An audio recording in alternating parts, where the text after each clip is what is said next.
I took him quietly because I knew I'd get scolded if I was very, very late. No, he was standing on the pond. All right, so let's go ahead and get down to our lesson. We've got a fair amount of Torah. I know that normally from week to week we'll read more or less from the actual Torah before we hit to our commentators.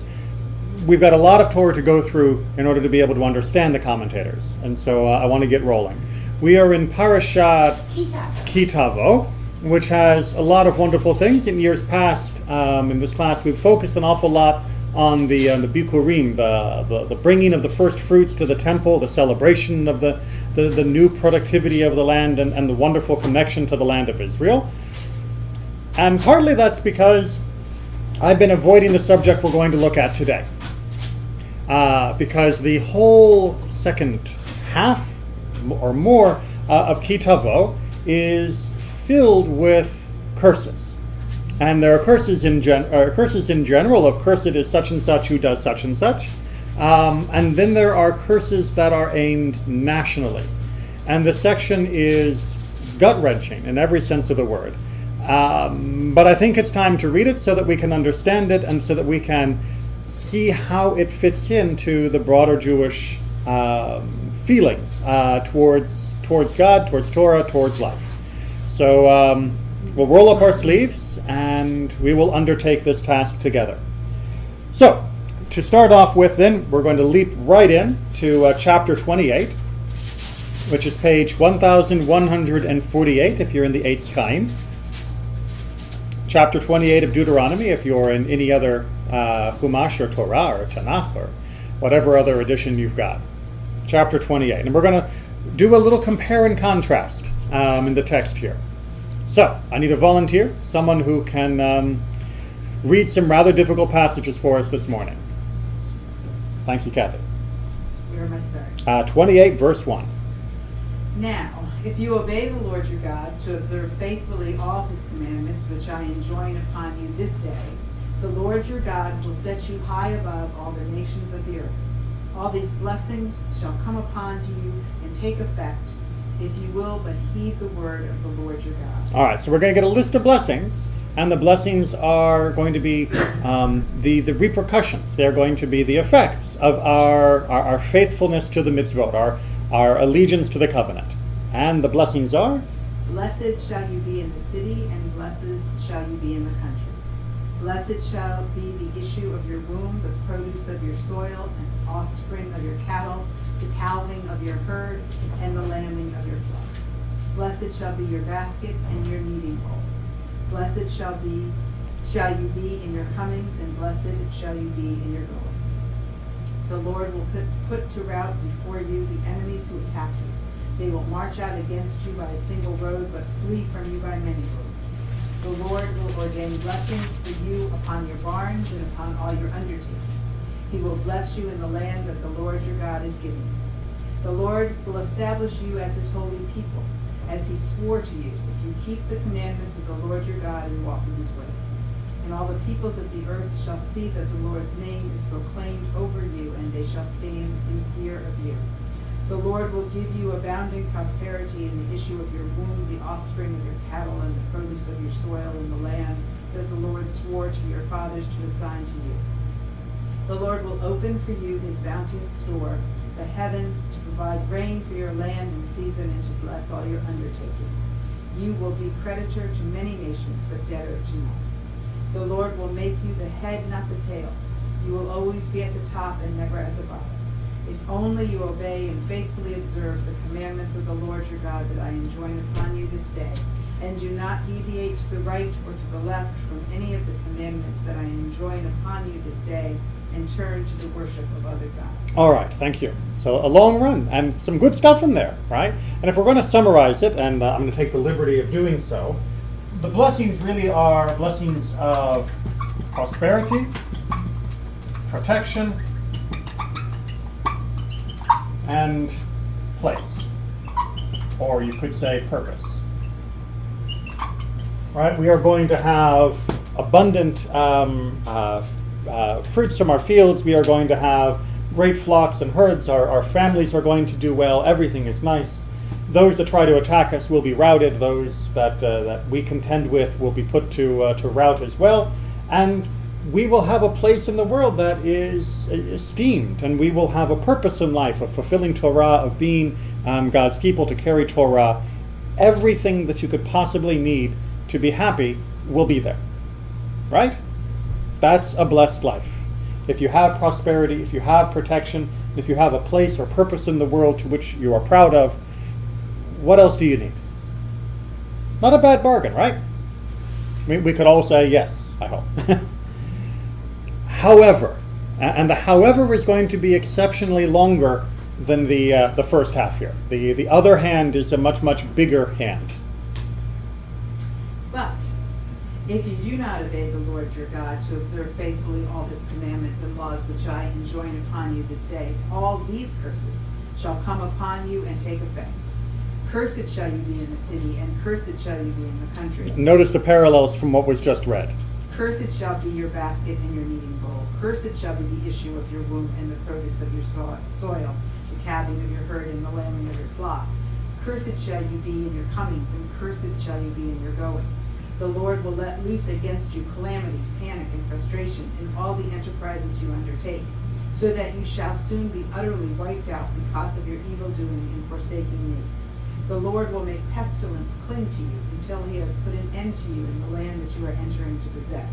The Lord will strife you with consumption, fever, and inflammation, with scorching heat and drought, with blight and mildew. They shall hound you until you perish. The skies above your head shall be copper, and the earth under you iron. The Lord will make the rain of your land dust, and sand shall drop on you from the sky until you are wiped out. The Lord will put you to rout before your enemies. You shall march out against them in a single road, but flee from them by many roads, and you shall become a horror to all the kingdoms of the earth. Your carcasses shall become food for all the birds of the sky and all the beasts of the earth, with none to frighten them off. The Lord will strike you. Pause there for a second, but we're going to keep going because we're going to get through all of this. No, by the way, traditionally we do not pause during the Torah reading, even in the triennial cycle, which subdivides the Torah readings into thirds. When it is the year to read from this third of Parashat Ki Tavo, we don't pause during the reading of all of these curses, and we don't read them as loudly or as joyously as we read from the other sections of the Torah. This entire section is read in a very subdued tone, and we just sort of start and we get through it and we move on. We are going to take a little bit more of an in-depth look today. But I want to make sure that we just saw the parallels from the first half, right? Prosperity, going to be wiped out. No matter what you do, no matter what happens, your prosperity is going to be just nothing. Protection, far from it, it's gone. You are being put to rout by everyone. No matter what you try to do, you are going to lose. And as we just saw at the end, it was only a single line, although there'll be more that reinforces this later on. The idea that we shall become a horror to all the kingdoms of the earth is that rather than being a byword for success and for greatness in the world, we will become a word that's used for that which is downtrodden and oppressed. Yeah. And that then wipes out the final blessing that had been mentioned, or the final category of blessings that had been mentioned before. Not a good time, right? Okay, now you might think, okay, God's made his point. We've had equal measure of what blessings we will receive, and we've had an equal measure of what curses will be on the other hand. And they parallel each other very nicely at this point. And it makes it very clear you've got an either or choice, right? Either you do what the Torah says and you have all these blessings, or you don't do what the Torah says and you have all these curses. And pretty much that means you get two paths. But the Torah doesn't stop there. The Torah doesn't leave it by just having canceled out the previous blessings.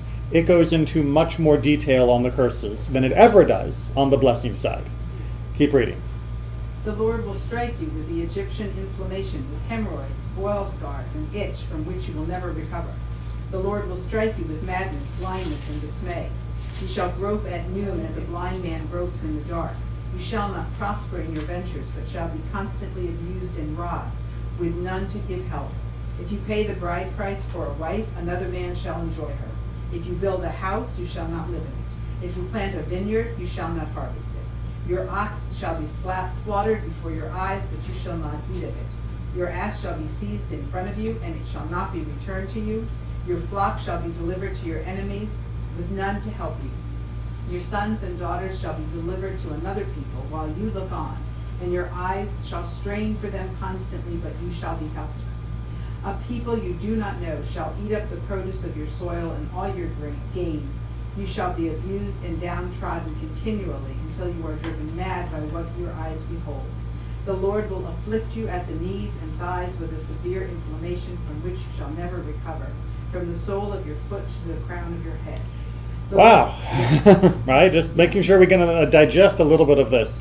This is probably a lot more detail than any of us would have ever liked to have known about what a cursed life would really look like, is to have all of these things happening to you. There's no safety, no respite, no benefit, no goodness in life at all that you're able to hold on to for more than a fleeting moment. Keep going. The Lord will drive you and the king you have set over you to a nation unknown to you or your fathers, where you shall serve other gods of wood and stone. You shall be a consternation, a proverb, and a byword among all the peoples by which the Lord will drive you. Again, bringing back this notion that rather than being a light to the nations, rather than being a symbol to the nations of goodness and of blessing, our very nation's name will become, it'll be as bad as happened to the Jews. Will become the name by which other people will refer idiomatically to calamity or tragedy. Though you take much seed out to the field, you shall gather in little, for the locust shall consume it. Though you plant vineyards and till them, you shall have no wine to drink or store, for the worm shall devour them. Though you have olive trees throughout your territory, you shall have no oil for anointment, for your olives shall drop off. Though you beget sons and daughters, they shall not remain with you, for they shall go into captivity. The cricket shall take over all the trees and produce of your land. Just again to make sure we understand the Peshat here, what it's trying to drive home is that in this little section is the notion that don't think that what's going to happen to you is just because you're not working hard enough. Don't think that, sometimes it happens that if you don't really work on your field hard enough, you're not going to get as much produce out of it. No matter how hard you work, no matter how well you put yourself into making your life better, by definition, being cursed means you will not be able to succeed. That's how bad things are going to be. The stranger in your midst shall rise above you higher and higher, while you sink lower and lower. He shall be your creditor, but you shall not be his. He shall be the head, and you the tail. All these curses shall befall you. They shall pursue you and overtake you until you are wiped out, because you did not heed the Lord your God and keep the commandments and laws that he enjoined upon you. They shall serve as signs and proofs against you and your offspring for all time, because you would not serve the Lord your God in joy and gladness over the abundance of everything. You shall have to serve in hunger and thirst, naked and lacking everything, the enemies whom the Lord will let loose against you. He will put an iron yoke upon your neck until he has wiped you out. The Lord will bring... By the way, both the Torah and rabbinic teachings, just in case you're getting too depressed reading this, do remind us that there will always be a remnant. No matter how categorical the statements may seem in this passage, there will always be a remnant of Israel that is spared and that is allowed to continue and will eventually be replanted and flourish. But that's not the purpose of this passage. The purpose of this passage is not to give us hope. It is meant to shake us, and hopefully you're feeling shaken, not stirred. The Lord will bring a nation against you from afar, from the end of the earth, which will swoop down like the eagle, a nation whose language you do not understand, a ruthless nation that will show the old no regard and the young no mercy. It shall devour the offspring of your cattle and the produce of your soil until you have been wiped out, leaving you nothing of new grain, wine, or oil, of the calving of your herds and the lambing of your flocks, until it has brought you to ruin. It shall shut you up in all your towns throughout your land, until every mighty towering wall in which you trust has come down. And when you are shut up in all your towns throughout your land that the Lord your God has assigned to you, you shall eat your own issue, the flesh of your sons and daughters, that the Lord your God has assigned to you, because of the desperate straits to which your enemies shall reduce you. Yes, we are talking about cannibalism. He who is most tender and fastidious among you shall be too mean to his brother and the wife of his bosom and the children he has spared, to share with any of them the flesh of the children that he eats, because he has nothing else left as a result of the desperate straits to which your enemy shall reduce you in all your towns. Not only will you be cannibalistic, you will hoard the meat of your children as you eat them and not share them with your other relatives. And she who is most tender and dainty among you, so tender and dainty that she would never venture to set a foot on the ground, shall begrudge the husband of her bosom and her son and her daughter. The afterbirth that issues from between her legs and the babies she bears, she shall eat them secretly, because of utter want and the desperate straits to which your enemy shall reduce you in your town. It's horrific, yes. If you fail to observe faithfully all the terms of this teaching that are written in this book, to reverence this honored and awesome name, the Lord your God, the Lord will inflict extraordinary plagues upon you and your offspring, strange and lasting plagues, malignant and chronic diseases. He will bring back upon you all the sicknesses of Egypt that you dreaded so, they shall cling to you. Moreover, the Lord will bring upon you all the other diseases and plagues that are not mentioned in this book of teaching, until you are wiped out. You shall be left a scant few, after having been as numerous as the stars in the skies, because you did not heed the command of the Lord your God. And as the Lord once delighted in making you prosperous and many, so will the Lord now delight in causing you to perish and in wiping you out. You shall be torn from the land that you are about to enter and possess. The Lord will scatter you among all the peoples from one end of the earth to the other, and there you shall serve other gods, wood and stone, whom neither you nor your ancestors have experienced. Yet even among these nations you shall find no peace, nor shall your foot find a place to rest. The Lord will give you there an anguished heart and eyes that pine and a despondent spirit. The life you face shall be precarious. You shall be in terror night and day with no assurance of survival.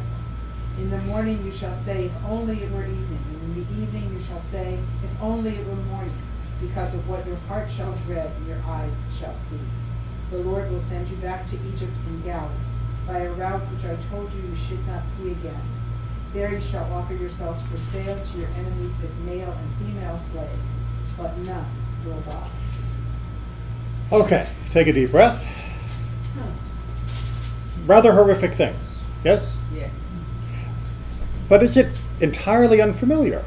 That is to say, if you've been reading from Torah from beginning, from Bereshit all the way through, hopefully every year, but at least this last year, is there any echoes of these curses? Previous mentions in the Torah. There is another set of curses that is mentioned in Torah Yeah. at the end of the book of Leviticus. Right. And we really needed it again? Why? Right? Why do we get this a second time?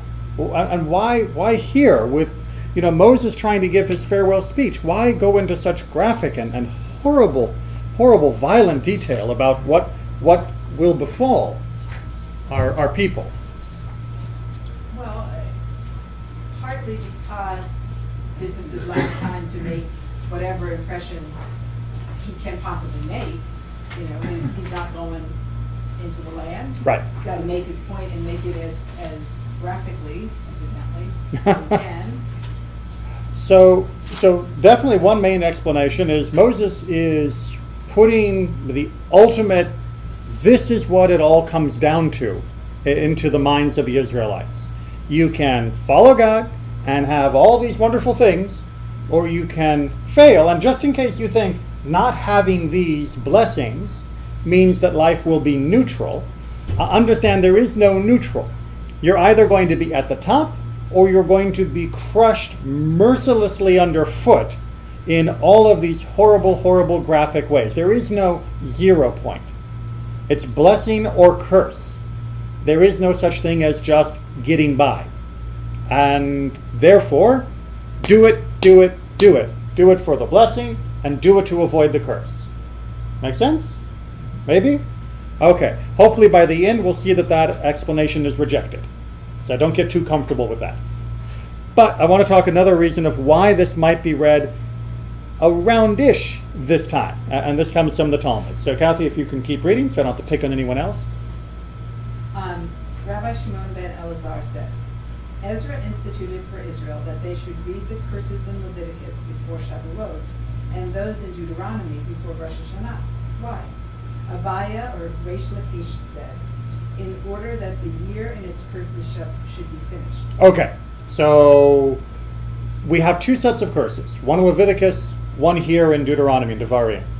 And according to Shimon ben Eliezer, Ezra, who instituted in his tradition the cycle of Torah readings, said right before Rosh Hashanah is when you should be reading from this section of Ki Tavo, and right before Shavuot is when you should be reading from Behar B'chukotai and read the curses in Leviticus. Make sense? No problem with that? Our regular Torah readers? Is Rosh Hashanah next week? No. No. It's coming up. It's coming up. Okay, so we're close. And indeed, the same with B'chukotai. It's close to Shavuot, but not precisely. So, on a historical note, this is an interesting remnant of the fact that there were different Torah cycle traditions in the ancient world of exactly when you started and when you finished. And although many of the points were fixed along that route, the overall cycle had a little more variance between some communities and others. And the exact cycle that we currently have was probably then not the exact cycle that Rabbi Shimon ben Eliezer had. But we also have a question within the Gemara itself, which is, okay, so according to Abaye or Reish Lakish, two different traditions of who gave this teaching, we read the section about Devarim, about Deuteronomy, these curses, because we want to finish off whatever curses may have been attendant to this year and make sure we start the new year fresh. Makes a lot of sense, right? Rosh Hashanah coming up, good explanation. But of course that leaves half of the question unanswered, right? If we read Kathy? That explains Deuteronomy, but what about Leviticus?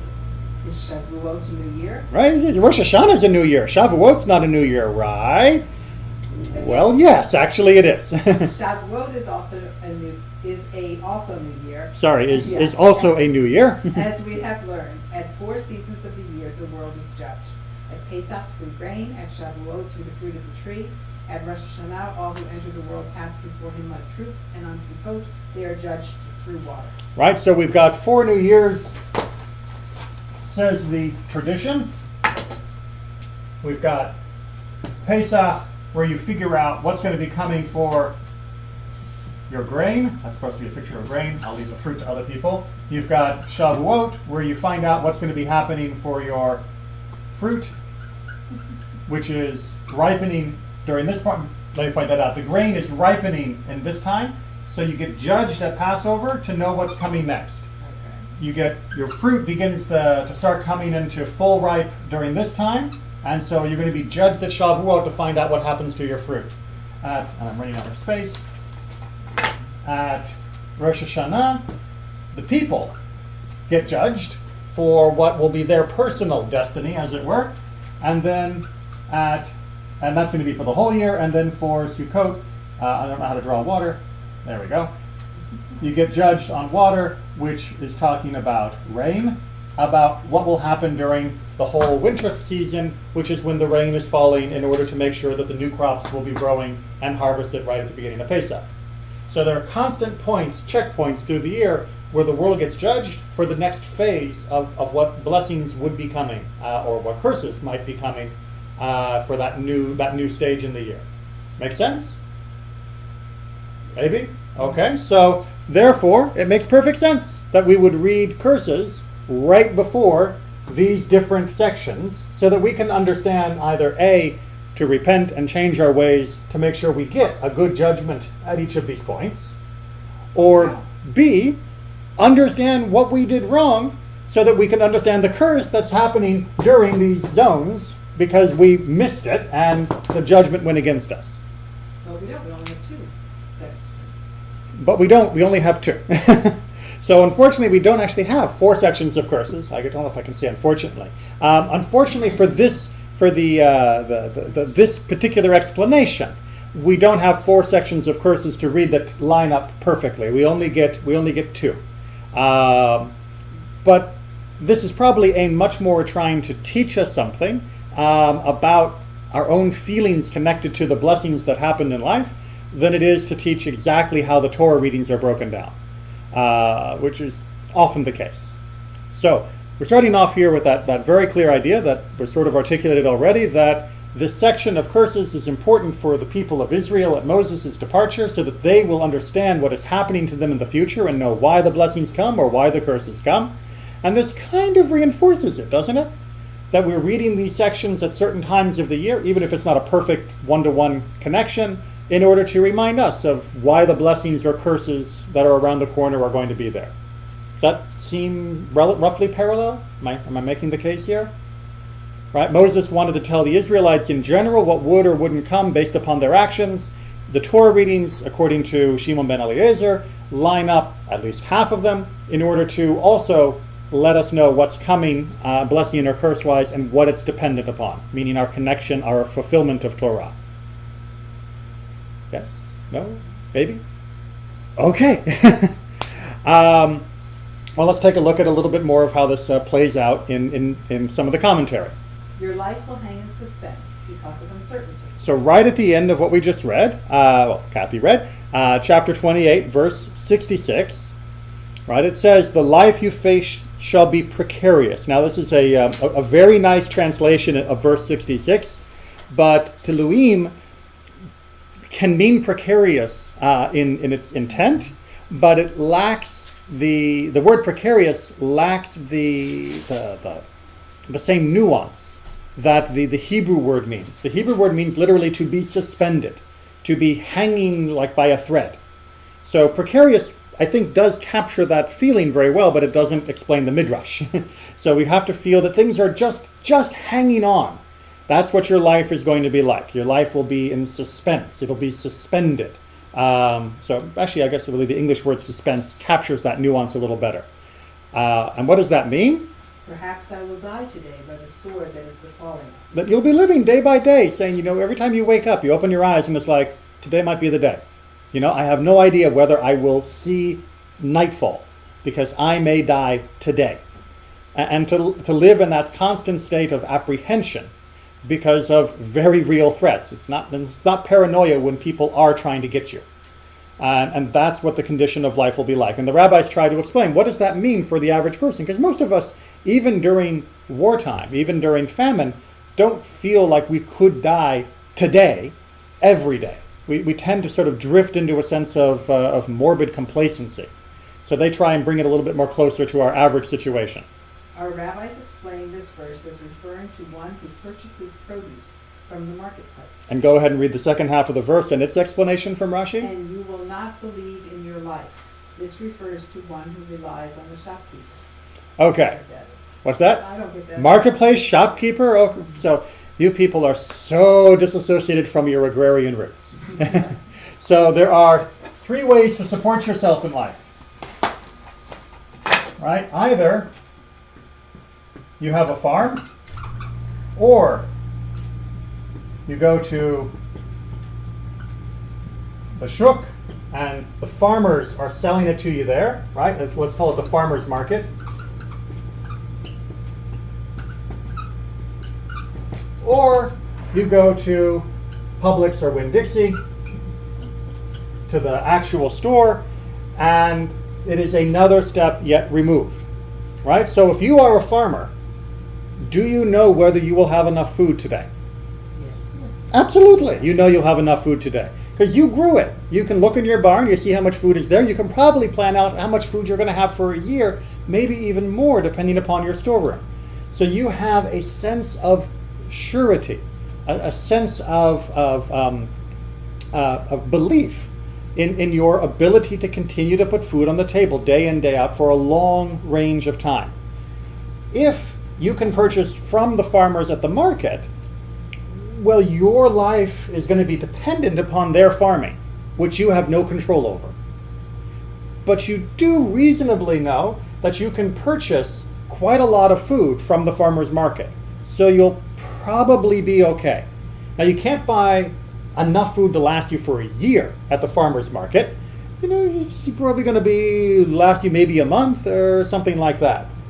But if there's no farmer's market near you and you're not a farmer and all you can do is go to Publix, well, tell me what happens around here when there's a hurricane. The shelves get empty. The shelves get empty, and how does that make you feel? Desperate, right?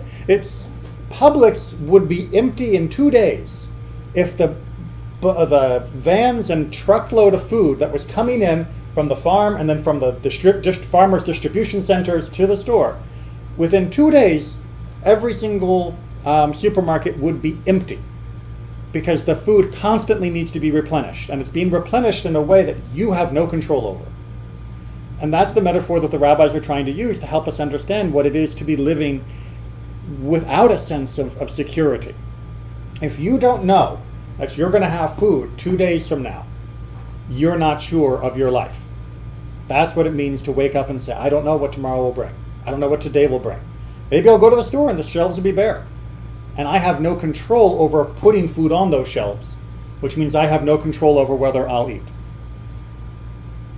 Make sense? Okay. Let's begin softening this a little bit. These curses were pronounced by Moses himself, whereas those made at Mount Sinai, Leviticus, Moses pronounced from the mouth of the Holy One, blessed is he. In Leviticus, God is referred to in the first person. Here, the third person is used. All right, so a little bit for the grammar nerds, right? In this section, it is always God will do this, God will do that, God will bring this.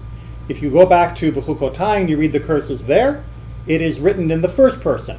I, says God, will do this. I will bring that. I will do this.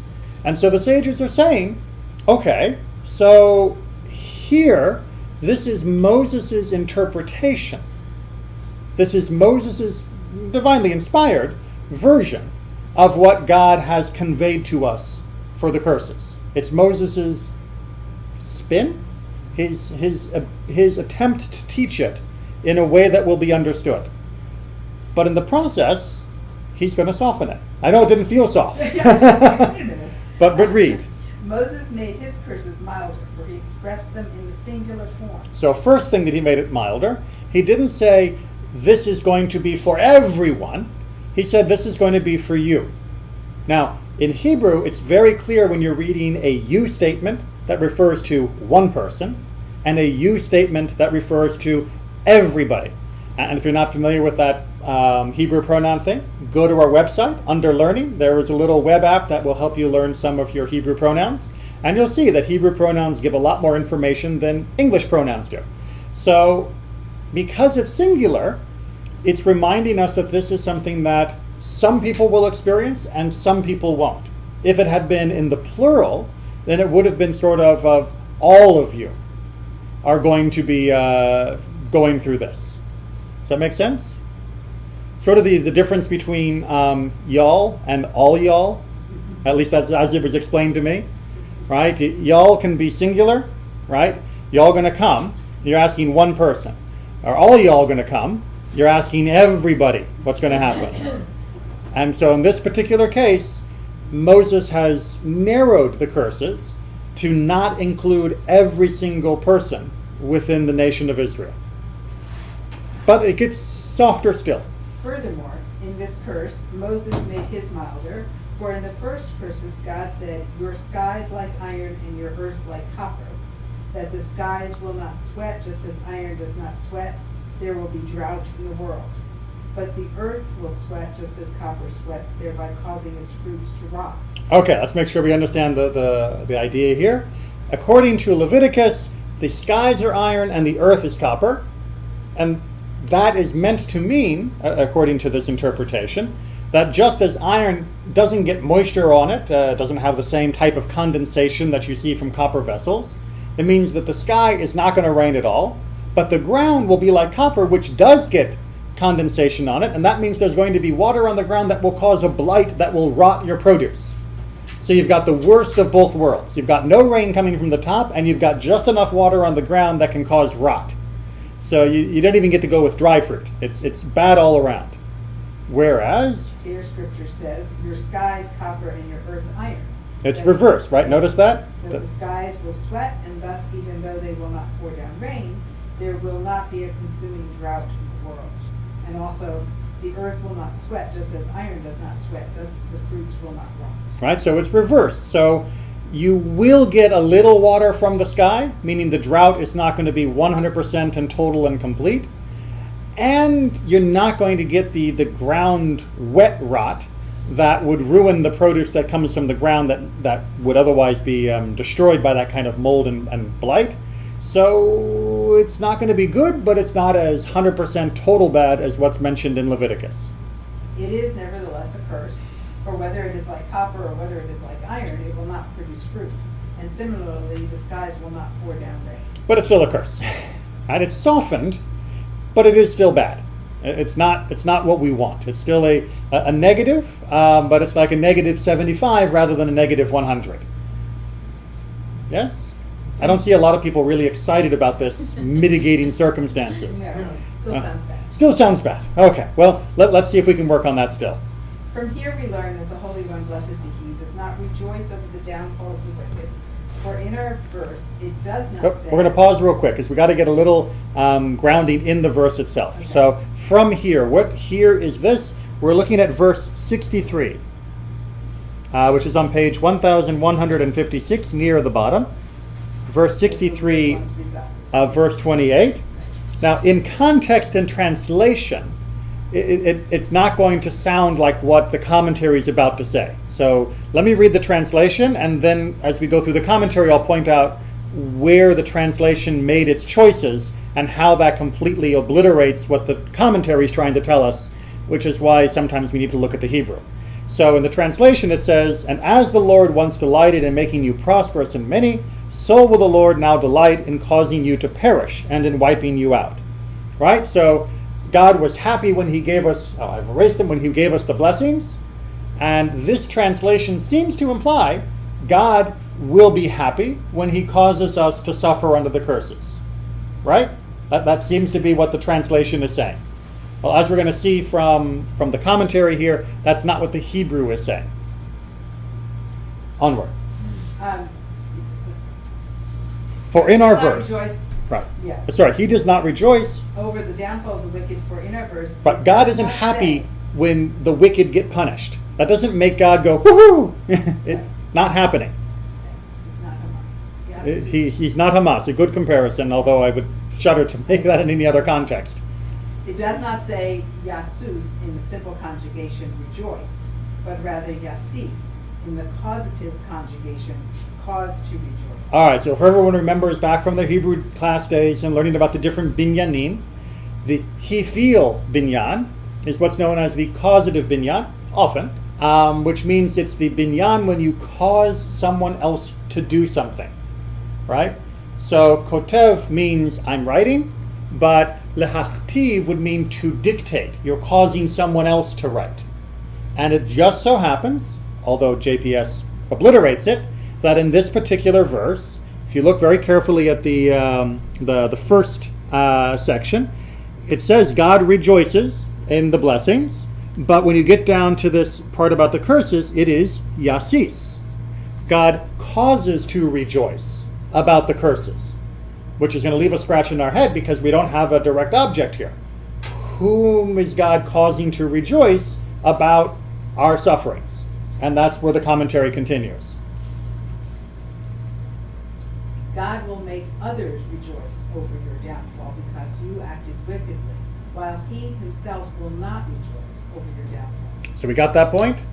So yes, there will be gladness about our downfall, but it's not God's gladness. It will be the gladness of our enemies. They'll be more than happy to dance in the street when we suffer. But don't think that God is dancing along with them. But from the commentary here, The translation, you mean? translation, it sounds as though it's God that is. Yes, because literarily, Yeah. it is much smoother to have God be the one rejoicing in both before and after. It makes for I wonder what it says Ah. 100 years ago. it makes for a very, very smooth literary parallel, which translators like to capture if they can.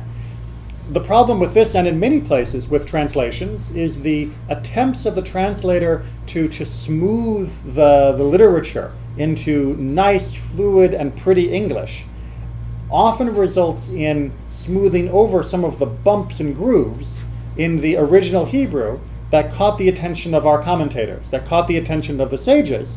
And they said, well, you know what? God knows Hebrew. And if God had wanted it to be a 100% parallel from the start of the sentence to the end of the sentence, he would have used exactly the same word. And the fact that it's not exactly the same word doesn't mean that God messed up his grammar. It means that this was a little flag to say the first half of the sentence should not be translated identically to the second half of the sentence. But most modern translators don't care about that. They want to make readable English. They don't want to make interesting English that captures the nuance. And to be fair, it's hard to make English capture the nuances of the Hebrew because we don't have a causative form of a verb in English. We have to make a whole clunky construct around it. And when people do that, you end up having critics say that your translation is unreadable or seems forced or artificial, or God forbid, the ultimate damnation or damning word for a translation. It doesn't sound natural. As if Hebrew translated into modern English should sound natural. It's a foreign language. It's a foreign culture compared to modern English. Of course things are going to sound unnatural. That's why you need to study. Okay, so what did 100 years ago say? Did they? Say, rejoice, rejoice. They did rejoice, rejoice. So you see, it's they got to look to the actual commentators and classical sages if they want to notice these things. Nevertheless, when it comes to bestowing good upon the righteous, God himself rejoices. As it is said, just as the Lord rejoiced over you to do good for you, where the verb sas is in the simple conjugation, for God himself rejoices you. Right? So in the first half of the verse, it is God rejoicing for our blessings. In the second half of the verse, where it's the effects of the curses are taking place, it's not God rejoicing, it's God causing, or in this case, letting others rejoice over us. Make sense? Okay, so don't think that all of these curses are things that make God happy. Again, another way to soften it. Onward. If a man considers himself to be wicked, he will be grieved at heart and depressed, and will not be able to serve God joyfully and with a contented heart. All right, so how in the world am I supposed to serve God joyfully when this is hanging over my head? Right? Am I supposed to go, dancing and singing and being glad for all of these things that we're supposed to do, all of the mitzvot, all of the festivals, all of the commandments? Am I really supposed to do them with a joyous heart when this is what's being used as the stick to move me along? Is this the, beatings will continue until morale improves? And why would we think that we're supposed to be happy? Did anything in this possibly say that we should be happy while we're doing all of this? I mean, doesn't this say, do it or else? I don't remember anybody talking about being happy. Did it?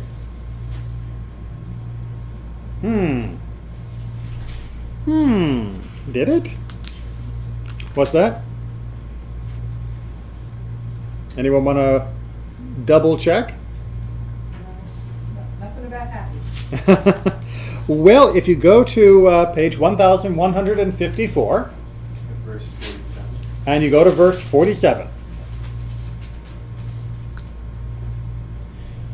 If you go to 1154, chapter 28, verse 47, because you would not serve the Lord your God in joy and gladness over the abundance of everything, you shall have to serve in hunger and thirst, naked and lacking everything, the enemies whom the Lord will let loose against you.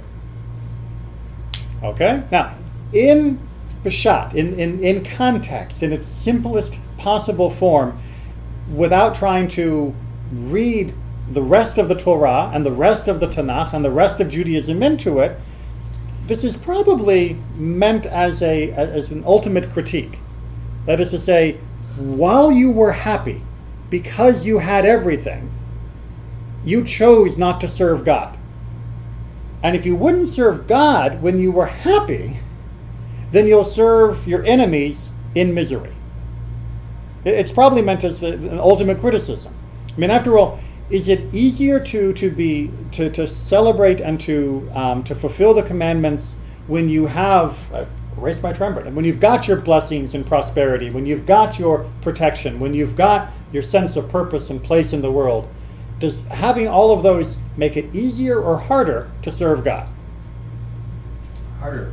Makes it harder if you're happy in every possible way. If you've been blessed with prosperous abundance, there are those commandments about not forgetting the Lord in your prosperity, opening your hand to the poor and needy neighbor, and all of those things. Where suddenly you have to be mindful of all of those things you need to do with your prosperous abundance. That a poor person doesn't have to worry about as much.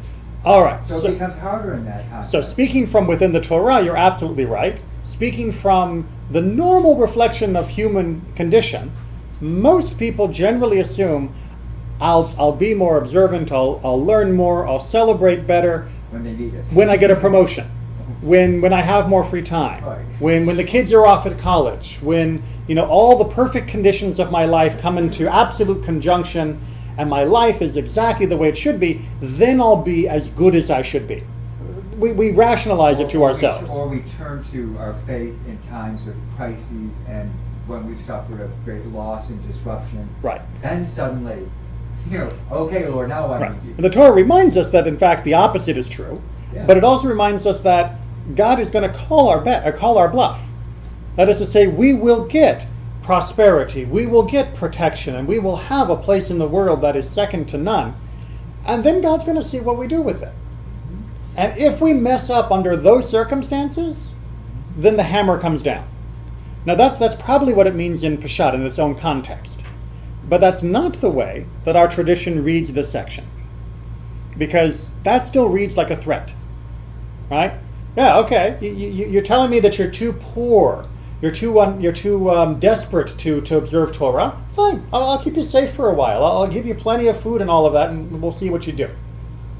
Yeah, that's what I thought, says God. Just like with the manna, I gave you all the food you could need, I protected you from all the dangers, and you still griped, you still complained, you still rebelled, you ended up 40 years extra in the desert. It's the same old story again. That's what the in-context tone might lead you to believe. But thankfully, thank God, we have our sages and commentators to help us understand it in the broader context of Torah, which is, if you allow yourself to view Torah only from a sense of sadness, of misery, of threat, of desperate need to avoid these punishments, you are doing it wrong. And in fact, the worst thing that happens is that, Sefer Shel Binonim says, is that if you always think of yourself as wicked, if you take this to heart and imagine these are what's going to happen because you're not good enough, then you will only serve God miserably. Right? It's like a whipped dog. You'll curl up at the feet of your master, but you won't do it in happiness. You'll do it because you don't want to get whipped anymore. And that's not what God is looking for. That's not what this is trying to achieve. Kathy, I can see you really want to say something here. Well, it reminds me of Adam and Eve. Mm-hmm. Because we think of in terms of getting thrown out of the garden and all this other kind of stuff. But our life in the garden, we would have been God's pets. We would have had no, what was our purpose? Right. And the same kind of thing with all this abundance. Take a look at all these trust fund people who are wretched people because everything's always been given to them. And ruining their own lives. Right. And if we really have a greater purpose in terms of working our half of the deal with God to complete the work of creation, you really can't do it from a position of abundance because there'd be little motivation to work. Well, I think I agree with you all the way up to the very, very, very last sentence because I don't think abundance is so bad. It's like Tevye says. It's being poor is no great honor, but that doesn't mean I wouldn't mind trying it. Right. Being rich is no great honor, but that doesn't mean I wouldn't mind trying it. But if we have, and I need to get our prosperity, protection, and purpose back up here. this last one is the one that is the hardest to give someone. And so really what God is saying is here is if you have prosperity and protection and you blow it, then the hammer will come down. But what the commentators are pointing out is that, but if you only experience the sense of protection and prosperity and you don't experience God's blessing of purpose, then that means you missed it.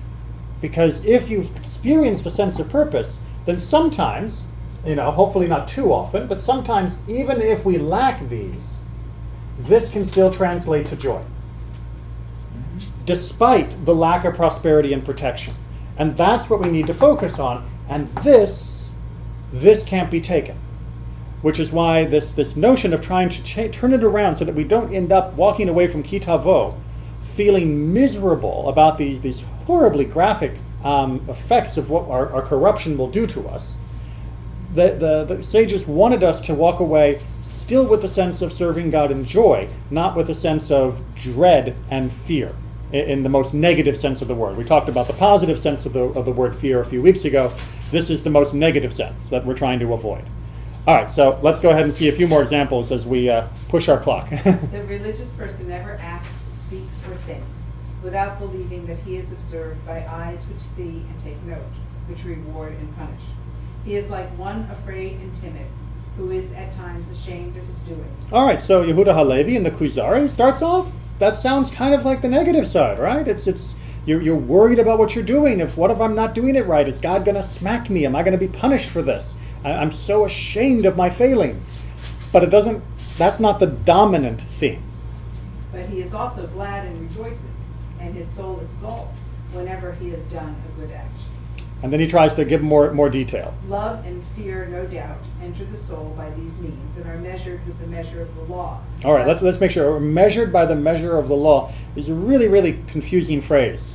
What he's trying to get at here is that our sense of love and rejoicing in God, and our sense of fear, and fear of punishment or of losing a reward, are natural results of the way the Torah speaks and of the way Judaism is constructed. Sometimes we're going to be exultant, and sometimes we're going to be despairing of ourselves. But both of those are constrained, both of those emotions, by the measure of the law. That is to say, halakha helps keep them from becoming unbalancing.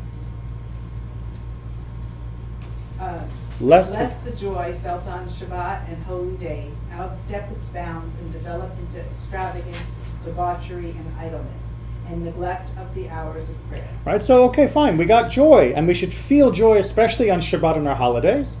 But if your Shabbat table becomes a place for drinking till you're sick, if your Shabbat table becomes a place where all you can think about is what goodies you're eating, and you're neglecting everything else, then that's a problem. Which is why halakha puts limits and says, no, you've got to go to services. No, you have to take care of the poor. No, you also have to make time for study. You have to make time for your family. This is not just a hedonistic, orgy. This is something that goes along with the joy of the day, but it does have limits. Fear, on the other hand, should not go so far as to despair of forgiveness and make him spend all his life in dread, causing him to transgress the command given him to feel pleasure in all that sustains him. As it is written, you will rejoice in every good thing. From earlier in our Torah portion. It would also diminish his gratitude for God's bounties, for gratitude is the effect of joy. He, however, will be as one alluded to in the words, because you didn't serve the Lord your God in joy, you will serve your enemies. Right, so the Kuzari here, Yehuda Halevi, is making a really sharp point, which is you could end up serving God and still doing it wrong. And still suffering many of the horrible effects of these curses. Because you did it in this horribly cowering sense of dread. And that attitude is almost as corrosive as many of the other things that lead a person to transgression and sin, idolatry, and other problems. That if you don't allow joy to be the dominant factor that is guiding you in your service of God and your fulfillment of Judaism, then you're setting yourself up for some very nasty repercussions. It's not necessarily cannibalism, but it does have a very negative effect, both in your own life and in the long-term life of Judaism. All right, let's get a few more texts and then we'll do some reflections. One who truly loves his Creator will not leave off serving him for any reason, unless he is forced to do so, and that he will need no inducement to serve him, but his heart will elevate and motivate him. As stated by King David, may peace be upon him. As a heart yearns for the water brooks, so does my soul yearn for you, O God. My soul thirsts for you, for the living God. When shall I come? And Psalms 84.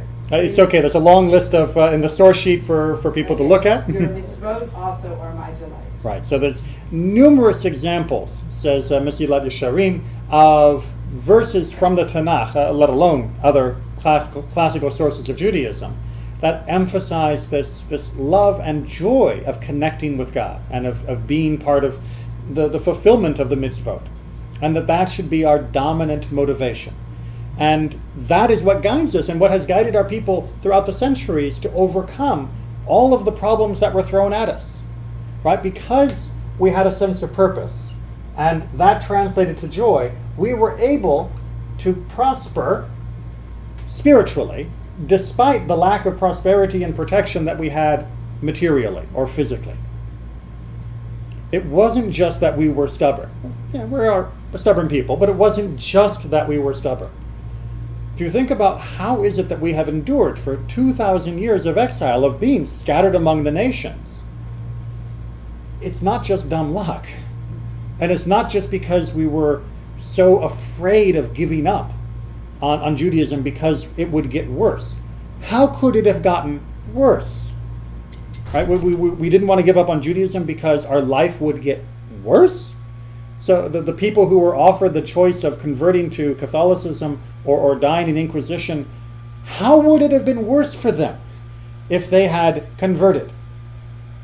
I mean, it's not going to get worse than death. And yet, hundreds and hundreds and thousands chose not to. Most, hopefully, made the choice of leaving the country and of finding other places to live in Judaism. But they were doing that because of their sense of purpose, their place in the world, their joy in being Jewish, and of fulfilling this unique role that we have with God. Not just because they were afraid of these curses. But part of that is having confidence in mercy, because that's what comes out of it. Well, having the confidence that in the long run, yes, that the world would move towards redemption, that the God would see the world would be redeemed. But there was never confidence that I would be part of that. That is to say, any individual in any particular generation. So I may or may not live to see better days. In fact, many of our ancestors knew that they would die later that day, Right. if they continued to adhere to their Judaism. I was reading the Maccabees last night. Pretty- Yeah, by the time he got to the last of Hannah's sons, Yeah. he knew what was going to happen if he chose to reject the offer of the Hellenizing forces.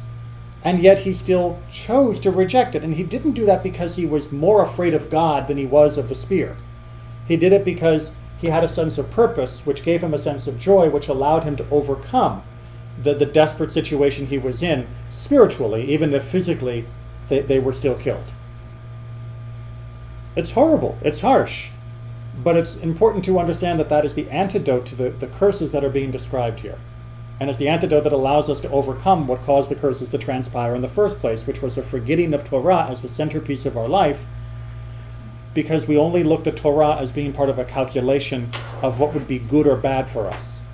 And when you do it like that, it's very easy to make a calculation that doing this, shady deal, which is going to make me $1 million, well, how bad is the repercussion from God really going to be? As soon as you start getting into that calculation, you're going to lose.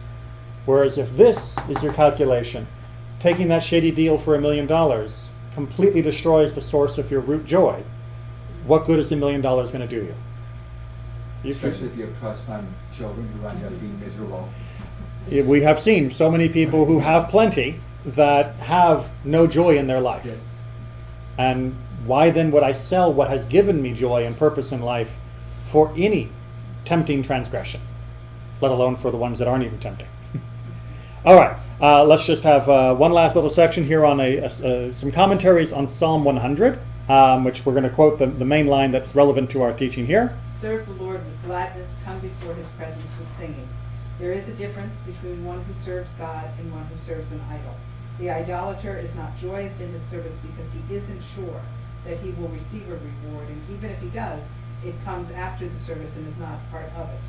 One who comes before flesh and blood to request something comes weeping and wailing and leaves singing only if his request is fulfilled. All right, so Malbim, one of the great commentators on the rest of Tanakh, many commentators did not systematically cover the rest of Tanakh. Malbim did, which makes him a great resource.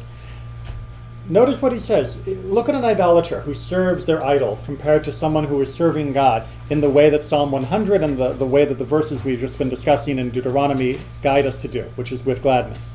An idolater serves their idol because of what they're hoping to get from it. They're hoping to get these prosperity and protection. And even if they get that, not that the idol has power, but even if their life is prosperous after, and even if their life is protected afterwards, that bonus, that blessing, in quote, is not inherent in the action itself. Whereas when we serve God, we get our reward through the deed itself. I know that's a little philosophical. The deed is its own reward. Right? I know that gets sort of the motivational poster kind of mentality of, a good deed is its own reward, but it's true. Right, there's a reason why I made it on the motivational posters. Because in the act of doing the mitzvah, we succeed in reaffirming and connecting to our purpose when we do it with joy, in a way that allows us to feel fulfilled, even if we cannot definitively grasp the tangible, material results of having lived a life of holiness. Which means just having done it, we feel fulfilled. We don't have to wait for the payoff. We don't have to wait for the jackpot to come pouring out to know that all the work we put into it was worthwhile. It feels worthwhile as we do it. The same way that in his additional comment, as he points out, most of the time when you go to someone asking for something, you don't go into them with a cheery song and a happy, voice. You go in going, oh, please, please, please, please, please, I need it, I need it, I need it, I need it. And then when you get the answer, when it's been fulfilled, then it's, oh yeah, now I'm on top of the world. Now I'm happy. Thank you, thank you, thank you, thank you. But we should approach God happy already. Because we should be happy that we have already received the chance to joyously express our purpose by having that connection.